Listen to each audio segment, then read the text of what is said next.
Companytronics na área. Recebemos hoje essa TV para fazer manutenção. Ela já está aqui aberta. Eu vou mostrar o modelo para vocês. É uma TV da H-Buster, modelo HBTV 32D05 HD. Vamos então saber qual era o problema dela? Bom pessoal, estamos já com o esquema elétrico da TV que a gente acabou de mostrar para vocês aqui aberto. E qual que é o defeito, né? Qual que era o defeito que ela estava apresentando, né? Como a gente já explicou, a gente já havia feito alguns procedimentos, né? Aí a gente resolveu gravar o vídeo, mas é que na correria do dia a dia, às vezes a gente acaba já fazendo, né, os reparos ou a análise, né? E não grava, né? Mas a gente resolveu, mesmo depois de já ter encontrado o problema, fazer essa explicação, a gravação, para que ajude vocês aí também no dia a dia.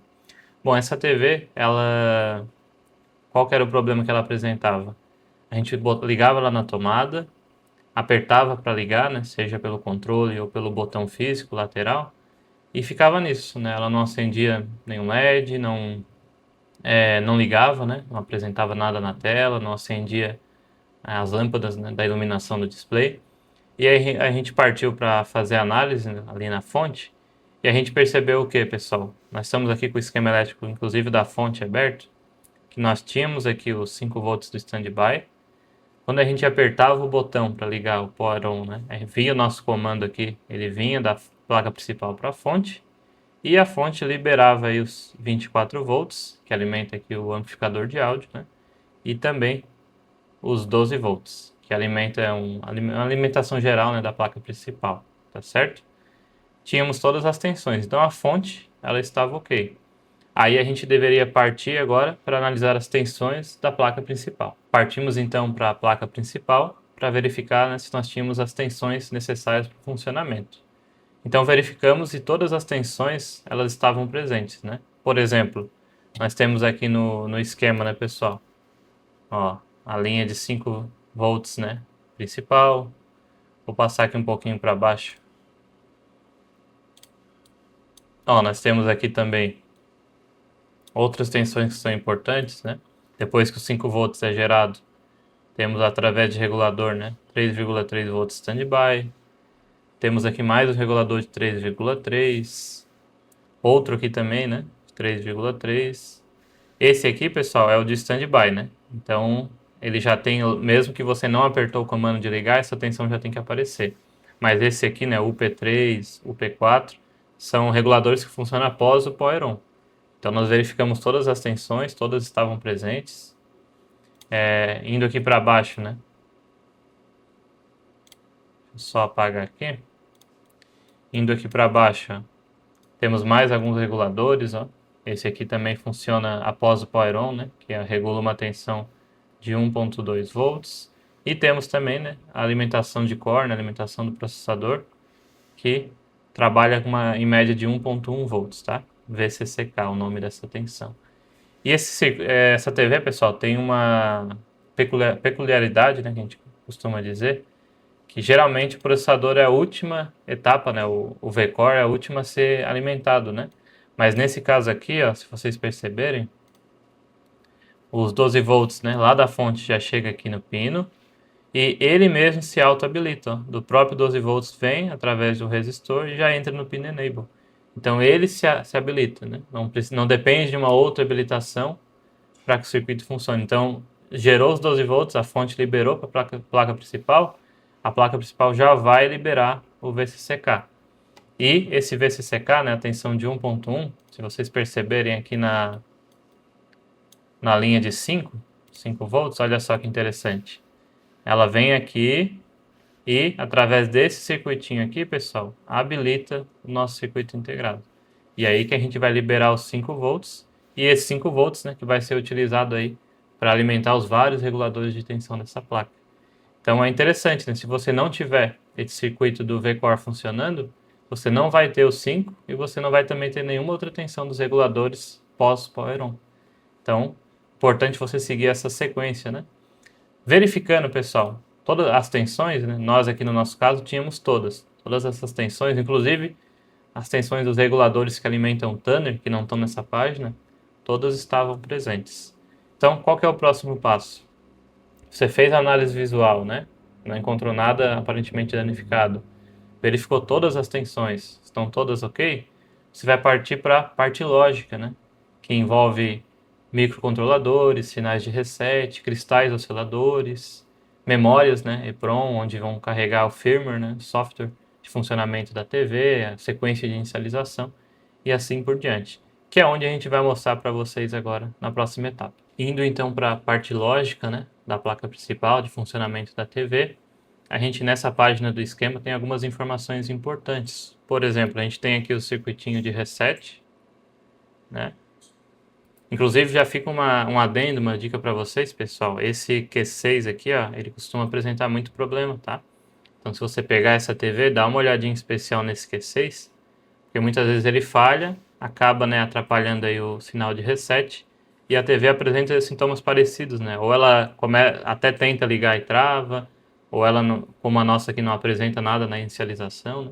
Então muitas vezes é esse circuitinho com problema. Mas no nosso caso, o circuito de reset estava ok, o Q6 estava bom. Verificamos também o cristal, ó, de 27 MHz, tá bom? Também estava oscilando corretamente, na frequência exata, sem ter variação, né, apresentando algo errado, né, na variação da frequência. Estava perfeito o cristal. Aí o que a gente também é importante olhar, pessoal, nessa TV? Nós temos duas memórias, né? Nós temos a memória SPI, né, que é essa o 5, tá bom? Que é ela que vai carregar o firmware aí de software de funcionamento da TV. Então, muitos casos essa memória apresenta corrupção de dados, né? E aí a gente precisa regravar ela, né? Conseguir o software, logicamente, né? O arquivo correto e fazer a gravação da memória. Em alguns casos também já pegamos onde essa memória apresenta defeito, então é necessário colocar uma nova memória e fazer a gravação do arquivo correto, tá bom? Mas nós fizemos isso, logicamente, fizemos os testes nessa memória, também estava ok. Aí a gente partiu para outra memória, né? Que é essa aqui, ó, pessoal. Uma memória EEPROM, né? 24C32. Aí essa memória ela costuma carregar aí as configurações que a gente faz na TV e assim por diante. E é interessante que essa memória, pessoal, ela tem a comunicação via I2C, né? Serial data, serial clock. Então ela comunica lá com o processador, o micro principal, via essa comunicação I2C. Então, um ponto sempre importante a se olhar, né? Seja em placa principal de TV ou qualquer outro equipamento, as linhas I2C. Por quê? Essas linhas, pessoal, elas precisam ter uma amplitude de 3,3 volts.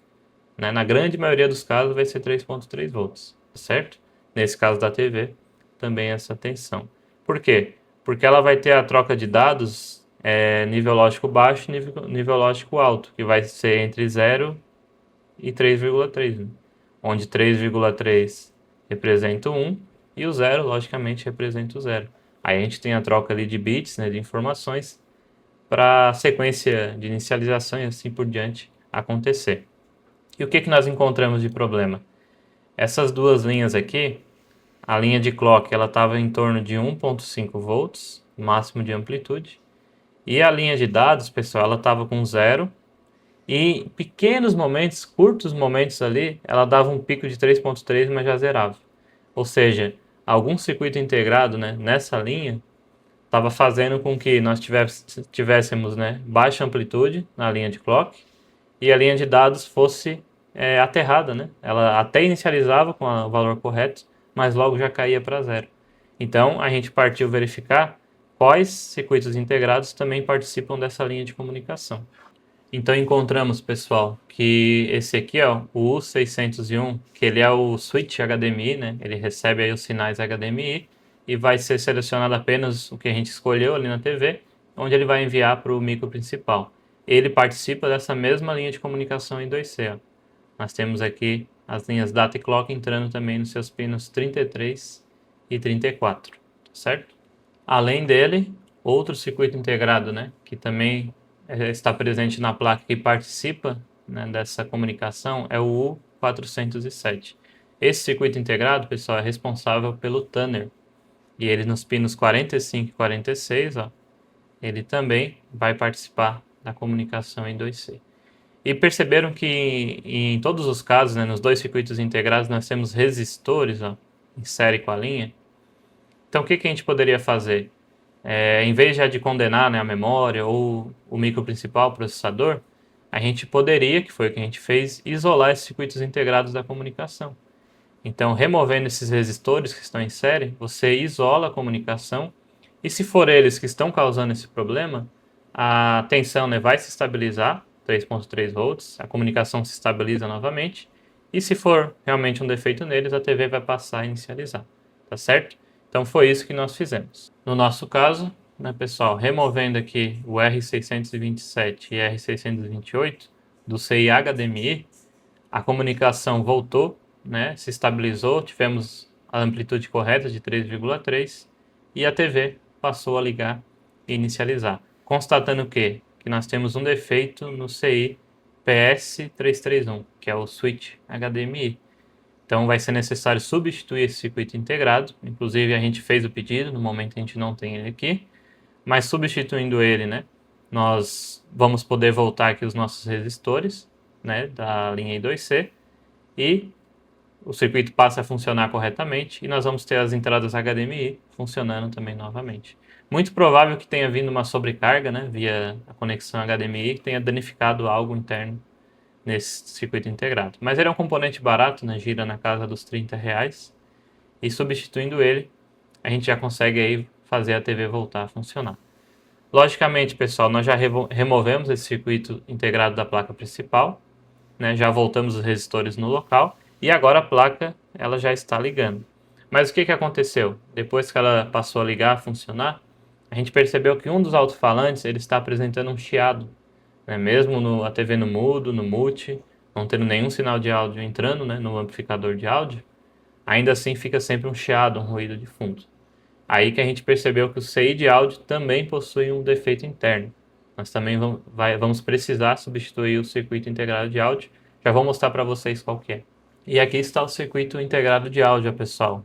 TPA 3124D2, né, no posicionamento da placa U16. Ele tem um problema interno, onde ele acaba gerando um certo ruído em uma dos canais de áudio. Né? Não é problema no alto-falante, não é problema das entradas aqui do áudio.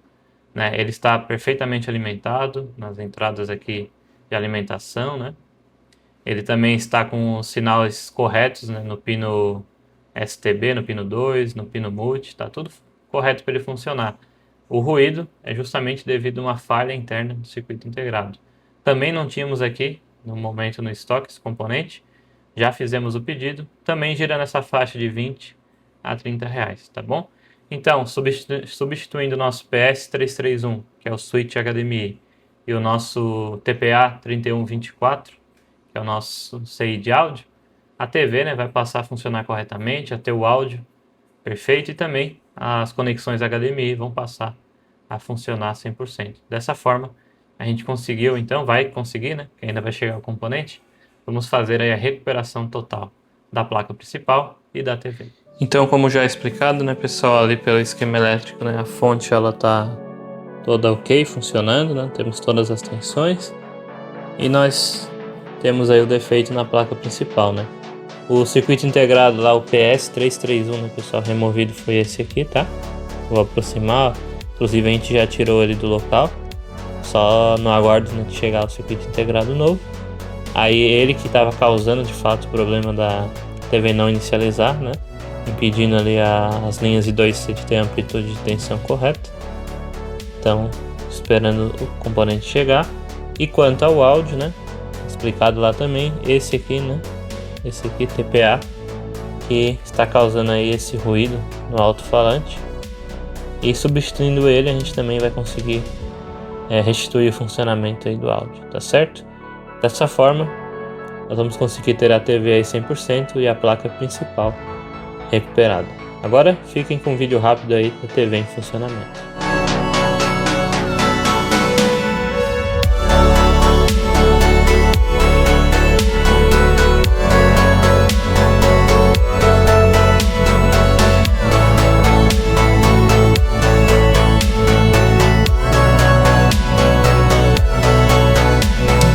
Obrigado por você ter assistido esse vídeo então até o final. Esperamos que ele tenha sido útil para você.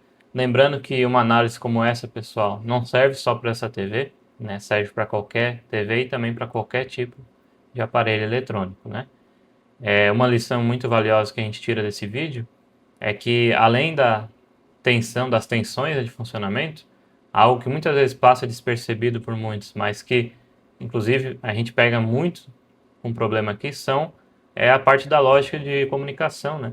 Linhas I2C, cristais osciladores, sinais de reset, memórias, né, firmware e assim por diante. Então, sempre se atente também à parte lógica das placas, porque muitos casos apresentam problema e podem pregar uma peça em você, né? Você fica lá preso em analisar tensões e esquece que também a placa precisa dessa parte lógica funcionando, atuando, para que ela passe a funcionar corretamente.